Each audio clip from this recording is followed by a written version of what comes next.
Okay, so now what we're going to do is we are going to do a color change and then start learning the half double crochet. So in order to do the color change, I am going to go into my last single crochet stitch here. I'm going to go in, pull through once, and pause.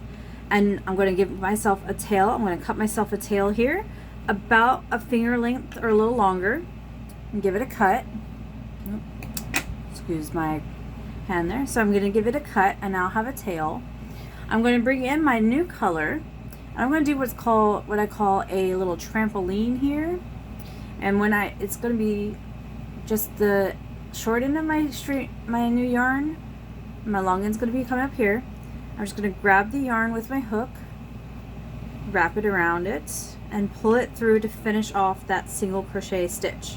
Now, to do a half double crochet, we need to do 2 turning chains. So we're going to pull through once, pull through twice, and then turn our work. And then the next step we're going to do is that we're going to wrap our hook. So we're going to take the yarn and wrap it around. It's best if you have your hook go from the front to the back to the front again. You're going to catch that loop, and you're going to go into your first stitch, and you're going to grab the yarn and pull up, and you're going to have 3 loops on. So you're going to grab new yarn or yarn over and pull through all 3 loops this time. Alright, and that is a half double crochet stitch.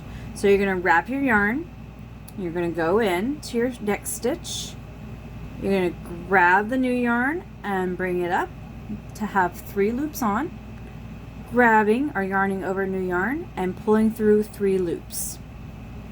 So half double crochet, you're going to wrap, again it's from the front to the back, bring it back forward, catch that loop with your thumb, or if you're penciling or pencil crocheting, you're going to catch it with your finger.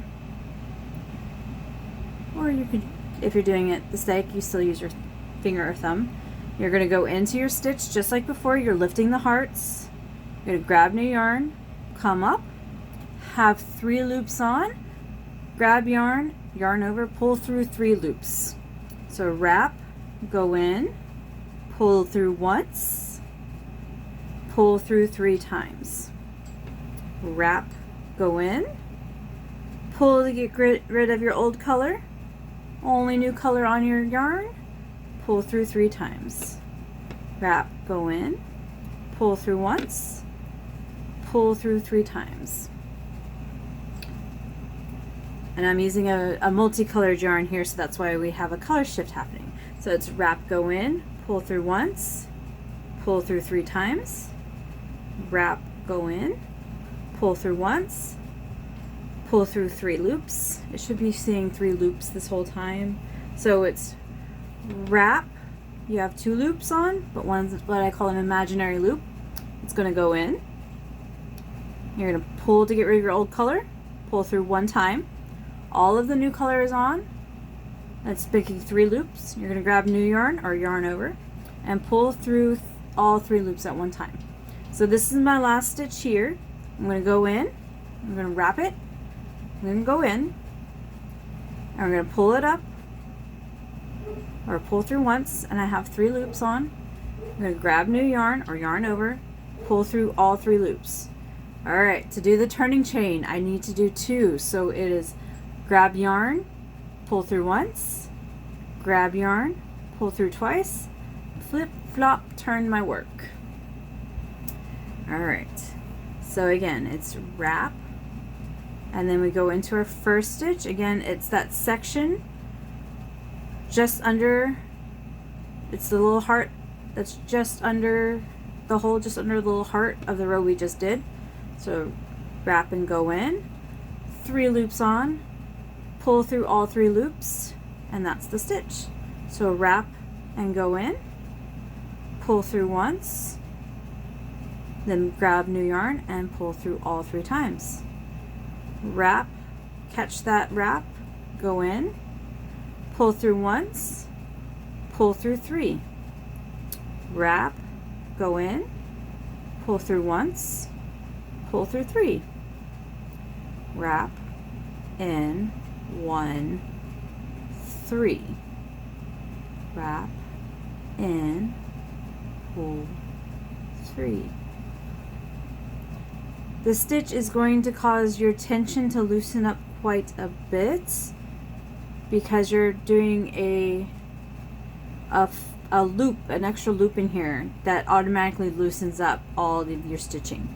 So that first wrap you did becomes an what I call an imaginary loop. It's not a full loop until you pull it through and pull through 3.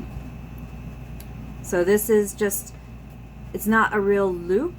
I don't know if you can see it very clearly, but it's not actually closed up here until I go in and grab yarn and pull through. Now you want to make sure that you're wrapping with your hook in the front to the back and bring it back front again. And that's the best way to make sure that you don't lose your loop when you go back in to finish your stitch here. If you happen to go the other way, what happens sometimes is that your loop does not stay. Oh, it stayed that time. But you want to make sure that when you do it, you just wrap, loop, go in, and 3, and your turning chain is a 1, 2 turn. Alright, so that is the half double crochet.